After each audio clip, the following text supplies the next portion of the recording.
న్యాయాధిపతులు 6వ అధ్యాయము. యెహోవా దూత వచ్చి అబీయెజ్రీయుడైన యోవాషునకు కలిగిన ఓఫ్రాలోని మస్తకి వృక్షము క్రింద కూర్చుండెను. యోవాషు కుమారుడైన గిద్యోను మిద్యానీయులకు మరుగైయుండునట్లు గానుగ చాటున గోధుమలను దుళ్లగొట్టుచుండగా యెహోవా దూత అతనికి కనబడి, పరాక్రమము గల బలాఢ్యుడా, యెహోవా నీకు తోడైయున్నాడని అతనితో అనగా, గిద్యోను, చిత్తము నా ఏలినవాడా, యెహోవా మాకు తోడైయుండిన ఎడల ఇదంతయు మాకేల సంభవించెను? యెహోవా ఐగుప్తులో నుండి మమ్మను రప్పించెనని చెప్పుచు మా పితరులు మాకు వివరించిన ఆయన అద్భుత కార్యములన్నీయు ఏమాయెను? యెహోవా మమ్మను విడిచిపెట్టి మిద్యానీయుల చేతికి మమ్మను అప్పగించెనని అతనితో చెప్పెను. అంతట యెహోవా అతని తట్టు తిరిగి, బలము తెచ్చుకొని వెళ్లి మిద్యానీయుల చేతిలో నుండి ఇశ్రాయేలీయులను రక్షింపుము, నిన్ను పంపినవాడను నేనే అని చెప్పగా, అతడు, చిత్తము నా ఏలినవాడా, దేని సహాయము చేత నేను ఇశ్రాయేలీయులను రక్షింపగలను? నా కుటుంబము మనష్షే గోత్రములో ఎన్నిక లేనిదే, నా పితరుల కుటుంబములో నేను కనిష్ఠుడినై ఉన్నానని ఆయనతో చెప్పెను. అందుకు యెహోవా, అయిననేమి, నేను నీకు తోడైయుందును గనుక ఒకే మనుష్యుని హతము చేసినట్లు మిద్యానీయులను నీవు హతము చేయుదువని సెలవిచ్చెను. అందుకతడు, నా ఎడల నీకు కటాక్షము కలిగిన ఎడల నాతో మాట్లాడుచున్నవాడవు నీవే అని నేను తెలుసుకొనున్నట్లు ఒక సూచన కనుపరచుము. నేను నీ యొద్దకు వచ్చి నా అర్పణమును బయటికి తెచ్చి నీ సన్నిధిని దానిని పెట్టు వరకు ఇక్కడ నుండి వెళ్ళకుమీ అని వేడుకొనగా, ఆయన, నీవు తిరిగి వచ్చు వరకు నేను ఉండెదనెను. అప్పుడు గిద్యోను లోపలికి పోయి ఒక మేకపిల్లను, తూమెడు పిండితో పొంగని భక్ష్యములను సిద్ధపరచి ఆ మాంసమును గంపలో ఉంచి అది వండిన నీళ్లను కుండలో పోసి ఆయన కొరకు ఆ మస్తకి వృక్షము క్రిందకి దానిని తీసుకొని వచ్చి దగ్గర ఉంచగా, దేవుని దూత ఆ మాంసమును పొంగని భక్ష్యములను పట్టుకొని రాతిమీద పెట్టి నీళ్లు పోయమని అతనితో చెప్పెను. అతడాలాగు చేయగా యెహోవా దూత తన చేతనున్న కర్రను చాపి దాని కొనతో ఆ మాంసమును ఆ పొంగని భక్ష్యములను ముట్టినప్పుడు అగ్ని ఆ రాతిలో నుండి వెడలి ఆ మాంసమును పొంగని భక్ష్యములను కాల్చివేసెను. అంతట యెహోవా దూత అతనికి అదృశ్యమాయెను. గిద్యోను ఆయన యెహోవా దూత అని తెలుసుకొని, అహహా, నా ఏలినవాడా యెహోవా, ఇందుకే గదా నేను ముఖాముఖిగా యెహోవా దూతను చూచితినెను. అప్పుడు యెహోవా, నీకు సమాధానము, భయపడకుము, నీవు చావవని అతనితో సెలవిచ్చెను. అక్కడ గిద్యోను యెహోవా నామమున బలిపీఠము కట్టి దానికి యెహోవా సమాధానకర్త యను పేరు పెట్టెను. నేటి వరకు అది అబీయెజ్రీయుల ఓఫ్రాలో ఉన్నది. మరియు ఆ రాత్రియందే యెహోవా నీ తండ్రి కోడెను, అనగా 7 ఏండ్ల 2వ ఎద్దును తీసుకొని వచ్చి నీ తండ్రి కట్టిన బయలు యొక్క బలిపీఠమును పడగొట్టి దానికి పైగానున్న దేవతాస్తంభమును నరికివేసి తగిన ఏర్పాటుతో ఈ బండ కొనను నీ దేవుడైన యెహోవాకు బలిపీఠము కట్టి ఆ 2వ కోడెను తీసుకొని వచ్చి నీవు నరికిన ప్రతిమ యొక్క కర్రతో దహనబలి నర్పించుమని అతనితో చెప్పెను. కాబట్టి గిద్యోను తన పనివారిలో 10 మందిని తీసుకొని వచ్చి యెహోవా తనతో చెప్పినట్లు చేసెను. అతడు తన పితరుల కుటుంబమునకును ఆ ఊరి వారికిని భయపడినందున పగలు దానిని చేయలేక రాత్రివేళ చేసెను. ఆ ఊరివారు వేకువనే లేచినప్పుడు బయలు యొక్క బలిపీఠము విరుగగొట్టబడి ఉండెను, దానికి పైగానున్న దేవతాస్తంభమును పడద్రోయబడి ఉండెను. కట్టబడిన ఆ బలిపీఠము మీద ఆ 2వ ఎద్దు అర్పింపబడి ఉండెను. అప్పుడు వారు ఈ పని ఎవరు చేసినదని ఒకనితోనొకరు చెప్పుకొనుచు విచారణ చేసి వెదకి యోవాషు కుమారుడైన గిద్యోను ఆ పని చేసినట్టు తెలుసుకొనిరి. కాబట్టి ఆ ఊరి వారు, నీ కుమారుడు బయలు యొక్క బలిపీఠమును పడగొట్టి దానికి పైగానున్న దేవతాస్తంభమును పడద్రోసిన గనుక అతడు చావవలెను, వానిని బయటికి తెమ్మని యోవాషుతో చెప్పగా, యోవాషు తనకు ఎదురుగా నిలిచిన వారందరితో, మీరు బయలు పక్షముగా వాదింతురా, మీరు వాని రక్షించుదురా? వాని పక్షముగా వాదించువాడు ఈ ప్రొద్దుననే చావవలెను. ఎవడో వాని బలిపీఠమును విరగగొట్టెను గనుక వాడు దేవత అయినందున తన పక్షమును తానే వాదించవచ్చును. ఒకడు తన బలిపీఠమును విరగగొట్టినందున అతనితో బయలు వాదించుకొననిమ్మని చెప్పి ఆ దినమున అతనికి యెరుబ్బయలను పేరు పెట్టెను. మిద్యానీయులందరును అమాలేకీయులందరును తూర్పు వారందరును కూడివచ్చి నది దాటి యెజ్రెయేలు మైదానములో దిగగా యెహోవా ఆత్మ గిద్యోనును ఆవేశించెను. అతడు బూర ఊదినప్పుడు అబీయెజెరు కుటుంబపు వారు అతని యొద్దకు వచ్చిరి. అతడు మనష్షీయులందరి యొద్దకు దూతలను పంపగా వారును కూడుకొని అతని యొద్దకు వచ్చిరి. అతడు ఆషేరు, జెబూలూను, నఫ్తాలి గోత్రముల వారి యొద్దకు దూతలను పంపగా వారును కూడిన వారిని ఎదుర్కొనుటకు వచ్చిరి.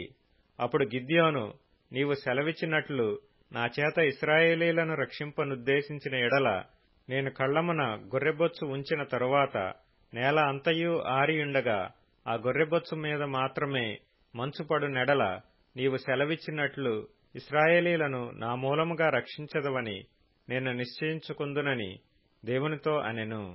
అలాగున జరిగెను. అంతట ప్రొద్దుట లేచి ఆ బొచ్చును పిడిచి నీళ్లతో పాత్ర నిండు వరకు ఆ బొచ్చు నుండి మంచును పిండెను.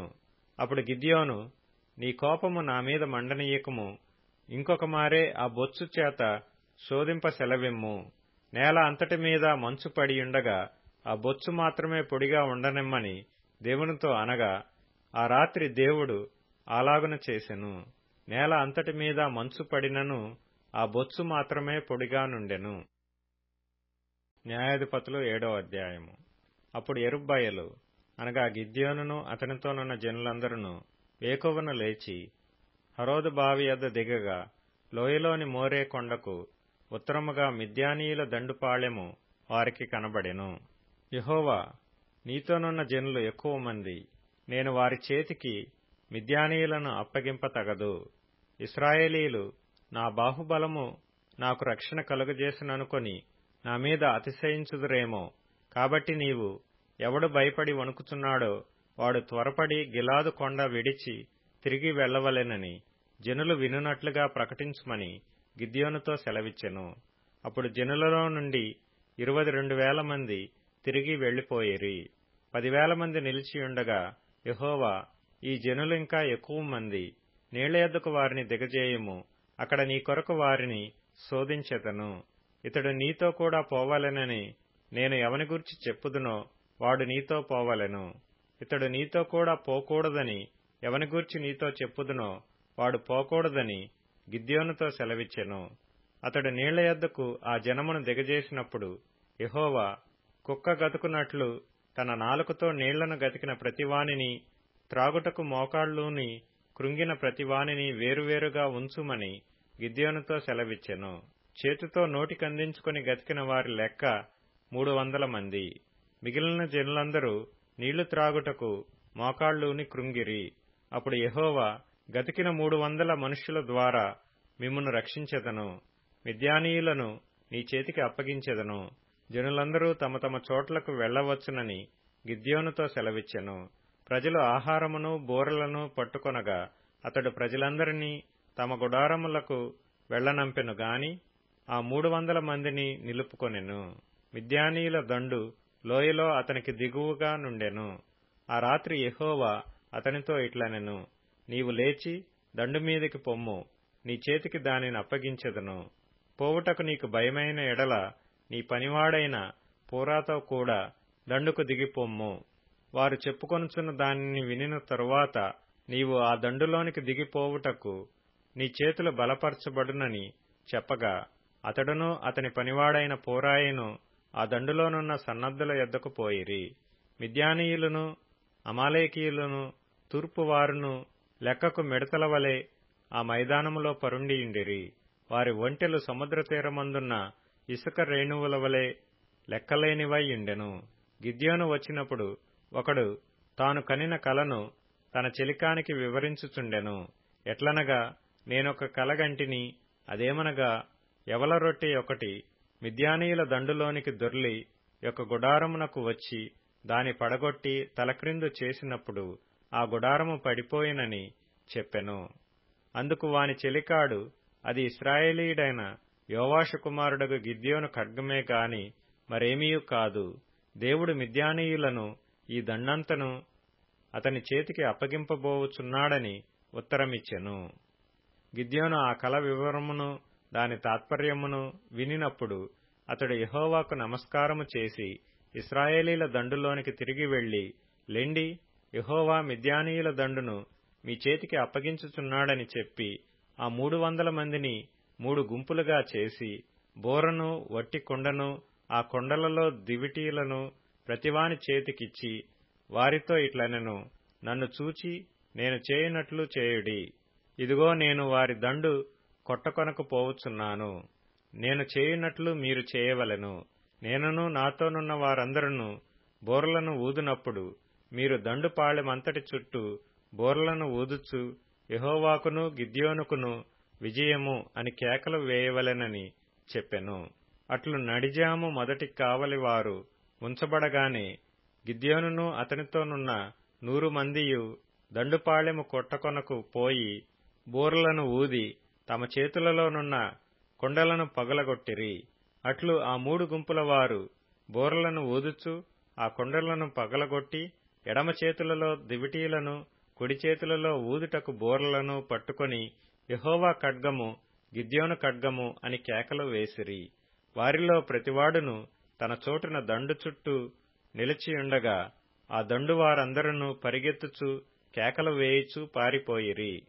ఆ 300 మంది బోర్లను ఊదినప్పుడు యెహోవా దండంతటిలోనూ ప్రతివాని ఖడ్గమును వాని పొరుగువాని మీదికి త్రిప్పెను. దండు సిరేరాతు వైపుననున్న బేత్షిత్తా వరకు, తబ్బాతు నొద్దనున్న అబేల్మెహోలా తీరము వరకు పారిపోగా నఫ్తాలి గోత్రములో నుండియు, ఆషేరు గోత్రములో నుండియు, మనష్షే గోత్రమంతటిలో నుండియు పిలిపింపబడిన ఇశ్రాయేలీయులు కూడుకొని మిద్యానీయులను తరిమిరి. గిద్యోను ఎఫ్రాయిమీయుల మన్యదేశమంతటికిని దూతలను పంపి మిద్యానీయులను ఎదుర్కొంటకు వచ్చి బేత్బేరా వరకు వాగులను యొర్దానును వారికంటే ముందుగా పట్టుకొనుడని చెప్పియుండెను గనుక ఎఫ్రాయిమీయులందరూ కూడుకొని బేత్బేరా వరకు వాగులను యొర్దానును పట్టుకొనిరి. మరియు వారు మిద్యాను అధిపతులైన ఓరేబు, జెయేబు అను 2 పట్టుకొని ఓరేబు బండ మీద ఓరేబును చంపిరి. జెయేబు ద్రాక్షల తొట్టి యొద్ద జెయేబును చంపి మిద్యానీయులను తరుముకొని పోయిరి. ఓరేబు, జెయేబుల తలలను యొర్దాను అవతలికి గిద్యోను నొద్దకు తెచ్చిరి. కీర్తనల గ్రంథం 55వ కీర్తన. వారికి మరణము అకస్మాత్తుగా వచ్చునుగాక, సజీవులుగానే వారు పాతాళమునకు దిగిపోవుదురుగాక. చెడుతనము వారి నివాసములలోనూ వారి అంతరంగమునందును ఉన్నది. అయితే నేను దేవునికి మొర్రపెట్టుకొందును, యెహోవా నన్ను రక్షించును. సాయంకాలమున, ఉదయమున, మధ్యాహ్నమున నేను ధ్యానించుచు మొర్రపెట్టుకొందును. ఆయన నా ప్రార్థన ఆలకించును. నా శత్రువులు అనేకులయ్యున్నారు, అయినను వారు నా మీదికి రాకుండునట్లు సమాధానము కలగజేసి ఆయన నా ప్రాణమును విమోచించియున్నాడు. పురాతన కాలము మొదలుకొని ఆసీనుడగు దేవుడు మారుమనస్సు లేనివారై తనకు భయపడని వారికి ఉత్తరమిచ్చుచు తమతో సమాధానముగా నున్న వారికి వారు బలాత్కారము చేయుదురు. తాము చేసిన నిబంధననతిక్రమింతురు. వారి నోటి మాటలు వెన్నవలె మృదువుగా నున్నవి, అయితే వారి హృదయములో కలహమున్నది. వారి మాటలు చమురు కంటే నునుపైనవి, అయితే అవి వరదీసిన కత్తులే. నీ భారము యెహోవా మీద మోపుము, ఆయనే నిన్ను ఆదుకొనును. నీతిమంతులను ఆయన ఎన్నడును కదలనీయడు. దేవా, నాశన కూపములో నీవు వారిని పడవేయుదువు. రక్తాపరాధులను వంచకులను సగము కాలమైన బ్రతకరు.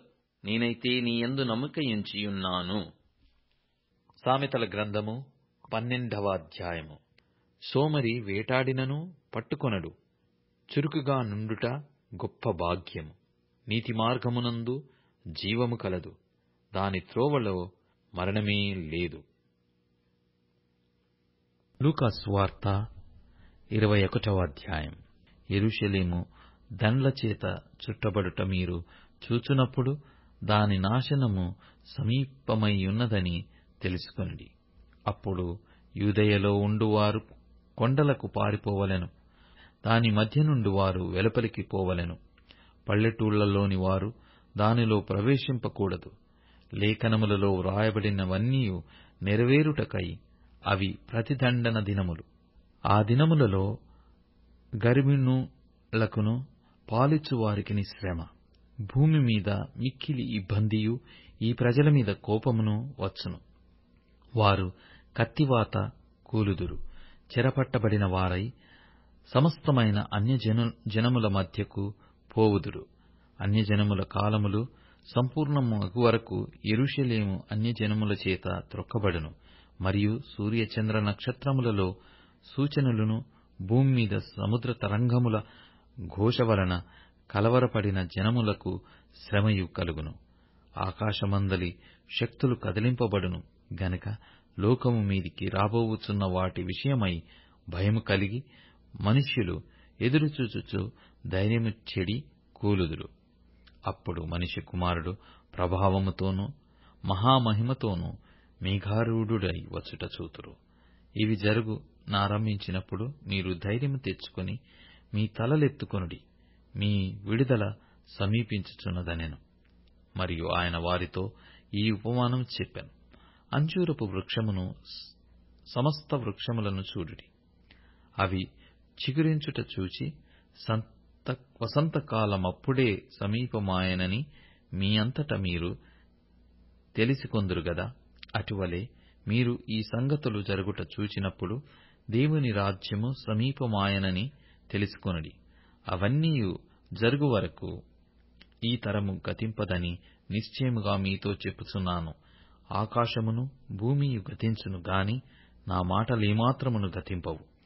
మీ హృదయములో ఒకవేళ తిండి వలనను మత్తు వలనను ఐహిక విచారముల వలనను మందముగా ఉన్నందున ఆ దినము అకస్మాత్తుగా మీ మీదికి వచ్చి ఉరి వచ్చినట్టు రాకుండా మీ విషయమై మీరు జాగ్రత్తగా ఉండుడి. ఆ దినము భూమి యందంతటా నివసించు వారందరి మీదికి అకస్మాత్తుగా వచ్చును. కాబట్టి మీరు జరగబోవు వీటినెల్లను తప్పించుకొని మనుష్య కుమారుని ఎదుట నిలువబడుటకు శక్తిగలవారగునట్లు ఎల్లప్పుడూ ప్రార్థన చేయుచు మెలకువగా ఉండుడని చెప్పెను.